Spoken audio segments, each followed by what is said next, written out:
ആരോടാ ഈ തർക്കിക്കണേ? അതും ഒരു തഹസിൽദാരായിരുന്നേ എന്നോട്. പാർക്കർ തന്നെയാണ് ഷീഫേഴ്സിനെ കാട്ടിയും വലുത്. മനസ്സിലായ? ആ ശരി. പാർക്കറാണ് ഷീഫറിനേക്കാൾ നല്ലതെന്ന് അച്ഛനോട് ആരാ പറഞ്ഞത്? എന്ത്? പാർക്കറാണ് ഷീഫറിനേക്കാൾ നല്ലതെന്ന് അച്ഛനോട് ആരാ പറഞ്ഞതെന്ന്? പാർക്കറാണെന്ന് ഞാൻ പറഞ്ഞത് നിനക്കെന്താ പ്രശ്നം? ഷീഫറാണെന്ന് പറഞ്ഞാൽ അച്ഛനെന്താ പ്രശ്നം? അങ്ങനെ പാർക്കറും ഷീഫറും തമ്മിൽ ലോകത്തെവിടെയെങ്കിലും വല്ല മത്സരം നടന്നിട്ടുണ്ടോ? അതിൽ പാർക്കർ വിജയിച്ചിട്ടുണ്ടോ? പിന്നെ എന്തിന്റെ അടിസ്ഥാനത്തിലാണ് അച്ഛൻ ഈ പറയുന്നതെന്ന്?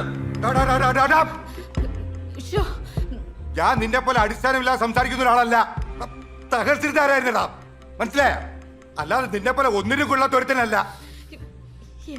ഒന്നിനും കൊള്ളാത്തവൻ ഞാൻ? അത് കൊള്ളാം.